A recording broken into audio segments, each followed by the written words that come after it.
Alright, so welcome back. आज हम लोग डिस्कस करेंगे क्वेश्चन मेजॉरिटी एलिमेंट वन। ठीक है, अब ये क्वेश्चन जो है लीड कोड पे इसी नाम से मिलेगा। ठीक है, बहुत ही स्टैंडर्ड क्वेश्चन है। आप लोगों ने शायद इसको करा भी होगा, पर चलिए इसको डिस्कस करते हैं। बहुत ही इंपॉर्टेंट क्वेश्चन हो जाता है ये। तो हमके पास क्या है कि एक एरे दे रखा है आपको, ये एरे। ठीक है, आपको बताना है कि इस एरे में मेजोरिटी कौन है, मतलब मेजोरिटी कौन है। मेजोरिटी पता है कौन होता है ना? मेजोरिटी होता है जो हाफ टाइम्स आए, जो हाफ टाइम्स है, यानी कि आधे बार जो आए।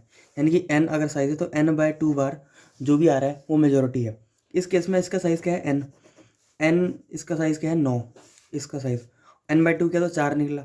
यानी कि कोई भी एलिमेंट 4 बार से ज़्यादा आ रहा है वही मेजोरिटी है। तो 1 को चेक किया तो 1 कितनी बार आ रहा है? 1 2 3 4 5, 5 बार आ रहा है। यानी कि फ्रीक्वेंसी ऑफ 1 क्या है? 5। तो इस केस में इसका आंसर क्या हो जाएगा? इस केस में इसका आंसर हो जाएगा, आंसर की बात करूँ, आंसर हो जाएगा 1। 1 क्यों जाएगा? क्योंकि 1 की फ्रीक्वेंसी है 5, और 5 क्या है? 4 से ज़्यादा है, यानी कि मेजोरिटी में जो है 1 आ रहा है। ठीक है, तो इस चीज़ का आपको ध्यान रखना है। मेजोरिटी को क्वेश्चन का मतलब आपको समझ में आ गया होगा कि कोई एक ऐसा एलिमेंट ढूंढिए। ठीक है, एलिमेंट की बात करी गई है। एक ऐसा एलिमेंट ढूंढिए जो मेजोरिटी आ रहा है, यानी कि आधे से ज़्यादा बार आपको दिख रहा है। तो ये हमारा क्वेश्चन हो गया। अब इसको कैसे अप्रोच कर सकते हैं? पहला तरीका होता है ब्रूट फोर्स। ठीक है, ब्रूट फोर्स। इसमें क्या करेंगे? हम इसको पकड़ेंगे, हम मान के चलेंगे कि ये मेजोरिटी है, और एक फॉर लूप यहाँ से लगा देंगे, यहाँ से लेकर यहाँ तक, और चेक करेंगे 1 कितनी बार है। फिर 2 के लिए चेक करेंगे, फिर 1 के लिए चेक करेंगे पीछे से लेकर 1 तक, फिर 3 के लिए चेक करेंगे पीछे से लेकर यहाँ तक, फिर 1 से ले चेक करेंगे, फिर 4 से लेकर यहाँ से यहाँ तक करेंगे। तो इसमें ना O(n)² टाइम लगेगा, ऑर्डर ऑफ n², जो कि भाई बहुत ज़्यादा टाइम कॉम्प्लेक्सिटी हो जाएगी, जो कि एक सोल्यूशन गलत है। ऐसा नहीं करेंगे। एक तरीका और ये भी हो सकता है कि हम हैश मैप बना लें। ठीक है, हैश मैप। और हैश मैप अगर बना लेंगे तो उसमें हम पेयर कर सकते हैं। मान लो कि 1 की फ्रीक्वेंसी कितनी है वो हमने लिख दी, 2 की फ्रीक्वेंसी कितनी है वो हमने लिख दी, है ना, 3 की फ्रीक्वेंसी कितनी है वो हमने लिख दी। ऐसे हम मैप तैयार कर लेंगे। पर जब हम मैप तैयार कर लेंगे तो इसमें स्पेस लगेगा। स्पेस कितना लगेगा? ऑर्डर ऑफ n, है ना, ऑर्डर ऑफ n लगेगा। तो जो भी दिक्कत है, तो क्वेश्चन की कंस्ट्रेंट ये है कि आपको टाइम O ऑफ n में करना है और स्पेस O ऑफ 1 में करना है। यानी कि आपको एक्स्ट्रा डेटा स्ट्रक्चर इस्तेमाल नहीं करना, और O ऑफ n का मतलब है सिंगल, आपको नेस्टेड फॉर लूप नहीं लगाने। ठीक है, तो इसका एक स्टैंडर्ड अप्रोच होती है जो आप लोग को आनी चाहिए, और ये बहुत ही बेसिक एल्गोरिथम है। ठीक है, तो बहुत ही बेसिक चीज़ें हैं, इसमें हम बात करते हैं। तो एक एग्जांपल हम लेके चलते हैं, जैसे कि मान लो 1 1 1 2 3 4 5 6 7 8 9। मान लो ये एरे हमको दिख गया। ठीक है, अब ये एरे है, इसका साइज कितना है? इसका साइज है 12, n इज इक्वल टू 12। इस केस में हमको निकालना है मेजोरिटी एलिमेंट कौन है। तो मेजोरिटी होने के लिए n/2 यानी कि 6 से ज़्यादा आना चाहिए कोई बंदा, 6 बार से ज़्यादा आना चाहिए। तो 1 कितनी बार आ रहा है? 1 2 3, 3 बार बना रहा है, 2 एक बार 3 एक बार। तो इसमें कोई भी मेजोरिटी एलिमेंट नहीं है ना, कोई भी मेजोरिटी एलिमेंट नहीं है इस केस में। तो कैसे इस क्वेश्चन को अप्रोच करेंगे, आइए हम लोग इसको डिस्कस करते हैं। हम पता है क्या बोलेंगे? हम इनिशियली मान के चलेंगे कि भाई मेजोरिटी एलिमेंट वैल्यू वो पहला बंदा है। ठीक है, इसको मान के चलेंगे, और बोलेंगे कि भाई ये कितनी बार दिखा आपको? ये हमको दिखा एक बार। तो एक काउंट नाम का वेरिएबल बनाएंगे, और बनाएंगे एक वैल्यू नाम का वेरिएबल। वैल्यू हमको क्या बता रहा है? वैल्यू हमको बता रहा है कि हम इसको अभी मान के चल रहे हैं कि ये मेजोरिटी है। ठीक है, और आप लोग को यहाँ से फॉर लूप लगाना चालू करना है, यहाँ से लेकर एंडिंग तक। ठीक है, यहाँ से लेकर एंडिंग तक। आप ध्यान से देखो करना क्या है। अब हम यहाँ पर है, हमारी वैल्यू इस वक्त 1 है, हम इसको मान के चल रहे हैं। तो इसको मैंने अपने हाथ में स्टोर कर लिया, ये 1 जो है मेरे हाथ में स्टोर है, और ये जो मेरे हाथ में स्टोर है इससे मैं चेक करूंगा आगे के लोगों को। ठीक है, तो 1 मेरे हाथ में स्टोर है। मैं बोलूँगा कि क्या जो मेरे हाथ में स्टोर है 1, क्या तुम भी 1 हो? तो वो बोलेगा हाँ मैं भी 1 हूँ। तो काउंट को बढ़ा देंगे। ठीक है, अभी वैल्यू हाथ में 1 ही है मेरे, तो क्या तुम जो हाथ में हो तुम भी 1 हो? हाँ तुम भी 1 हो। तो काउंट बढ़ा दिया 3। ठीक है, अब तुम आए, क्या तुम जो है, क्या तुम मेरी हाथ में जो वैल्यू उसके बराबर हो, 1 के बराबर नहीं हो। जब नहीं हो तब काउंट की वैल्यू घटाएंगे, 1 2। ठीक है, 2। यहाँ तक हमने काम कर लिया। अच्छा, यहाँ तक काम कर लिया है, और हमारे वैल्यू और काउंट में, अभी वैल्यू में 1 है, काउंट में 2 है। इसका मतलब ये है कि 1 वैल्यू अभी मेजोरिटी में चल रही है। ठीक है, काउंट को हम इस्तेमाल कर रहे हैं, पर मेजोरिटी में अभी 1 चल रही है, यानी कि यहाँ से लेकर यहाँ तक में मेजोरिटी किसकी है? 1 की है। अब 3 को चेक किया, 3, क्या तुम जो है 1 के बराबर हो? नहीं भाई, बराबर नहीं हो। तो फिर काउंट को घटाएंगे। ठीक है, 4 पर है, 4, क्या तुम 1 के बराबर हो? नहीं। तो काउंट को फिर घटाएंगे। ये 0 हो गया, ये 0 हो गया। यानी कि यहाँ से लेकर यहाँ तक हमने आखिरी क्या चेक किया? हमने जो है आखिरी चेक किया वो था 5 तक, है ना, हमने यहाँ तक चेक कर लिया था। और जब हमने यहाँ तक चेक किया तो हमको पता चला कि यहाँ से लेकर यहाँ तक में कोई मेजोरिटी नहीं है, क्योंकि काउंट जो है ज़ीरो हो चुका है, काउंट जो है वो क्या हो चुका है, ज़ीरो हो चुका है।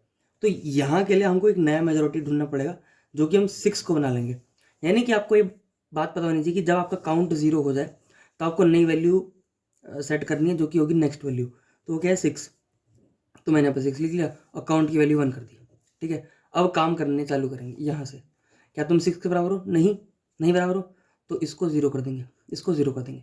जब ये 0 होता है तो अगला वाला पर्सन क्या बनता है, वैल्यू बनता है, मेजोरिटी वाला। तो हम इसको ले लेंगे, क्या वैल्यू ले लेंगे, इसको वैल्यू ले लिया और इसको 1 कर दिया।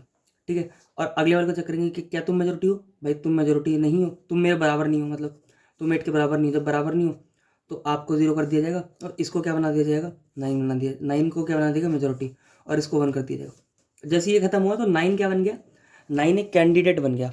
किस लिए? कि 9 एक मेजोरिटी हो सकता है। तो 9 आपके हाथ में क्या है, अभी आपके हाथ में अभी 9 है। जब आपके हाथ में 9 है तो यहाँ से लेकर यहाँ तक ट्रैवल करो और चेक कर लो कि भाई क्या ये 9 जो है वो n/2 से ज़्यादा आ रहा है। तो फॉर लूप लगा लो, for i is equal to 0, i less than n और i प्लस प्लस से आप चेक कर लो कि अगर आपकी एरे ऑफ i जो है वैल्यू के बराबर है तो काउंट प्लस प्लस कर दो, और अगर आपका काउंट जो है n/2 से बड़ा आ रहा है, n/2 से बड़ा ही आ रहा है, तो ही आपकी क्या है, आंसर क्या है, वैल्यू है। वरना आपका आंसर क्या है, -1। ठीक है, कोई आंसर नहीं है वरना आपका। ठीक है, तो ये अप्रोच, ये कोड अजीब सा लिख दिया मैंने, पर आपको समझ में आ गया होगा कि मैं क्या बोलना चाह रहा हूँ। ठीक है, तो इस हिसाब से जो है आपको काम करना है। तो पहले इसको लेकर चलना है, क्या बराबर हो तो काउंट बढ़ाते जाओ। यानी कि वैल्यू के बराबर जो है वो तब, अगर वैल्यू के बराबर आपका नेक्स्ट वेरिएबल आ रहा है तो काउंट बढ़ाते जाओ, और वैल्यू के बराबर नहीं आ रहा तो काउंट घटाते जाओ, है ना। और वैल्यू 0 हो गई तो नया वैल्यू और काउंट को इक्वल टू 1 कर दो। इतना ही करना है बस।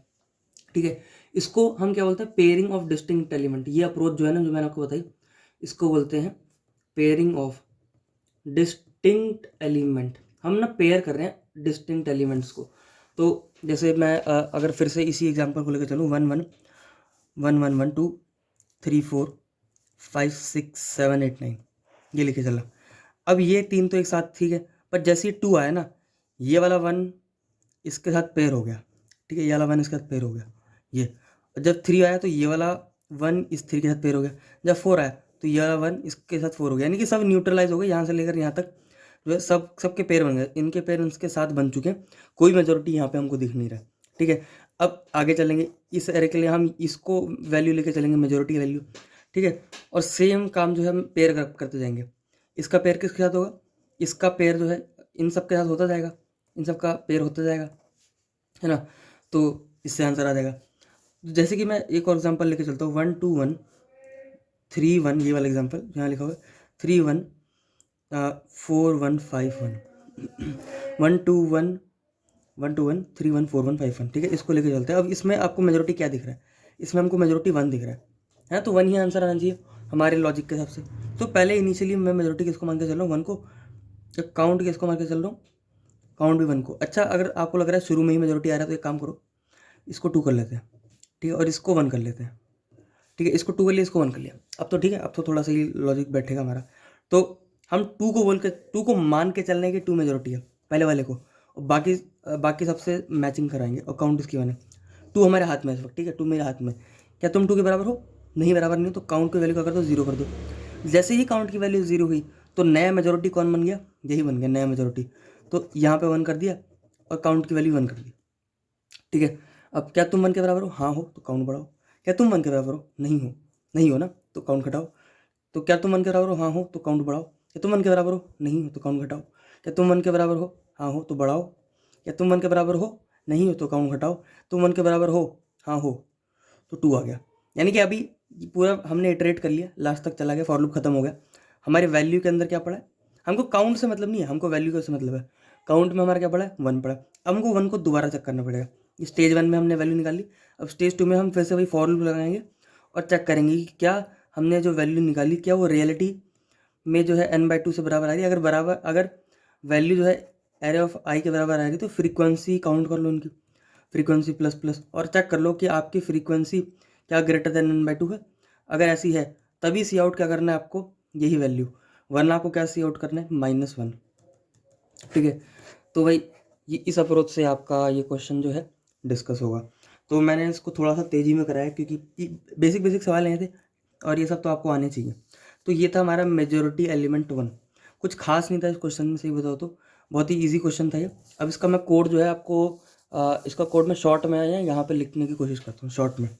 तो इसके कोड को हम ऐसे लिखेंगे, value is equal to A of 0 और काउंट इज इक्वल टू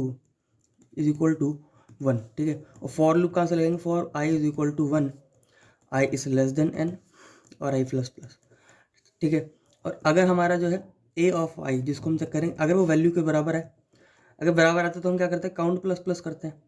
तो काउंट प्लस प्लस किया और बराबर नहीं आता, एल्स में क्या करेंगे, काउंट माइनस माइनस करेंगे, काउंट माइनस माइनस करेंगे। और इसी फॉर लूप के अंदर क्या चेक करना है कि अगर मेरा काउंट जो है वो 0 हो गया, अगर मेरा काउंट जो है 0 हो गया तो हमको नई वैल्यू सेट करनी पड़ेगी ना। नई value is equal to A of I और नया काउंट इज इक्वल टू 1, ठीक है। ये फॉर लूप जब खत्म हो जाएगा तो वैल्यू के अंदर आंसर आएगा, उसके बाद ये वाला कोड है जो मैंने यहाँ लिखा है, ठीक है। तो आई होप आपको समझ में आया कोड, ठीक है। इसको करने की खुद ट्राई करो, मैंने आपको जो है इसकी अप्रोच बता दी है।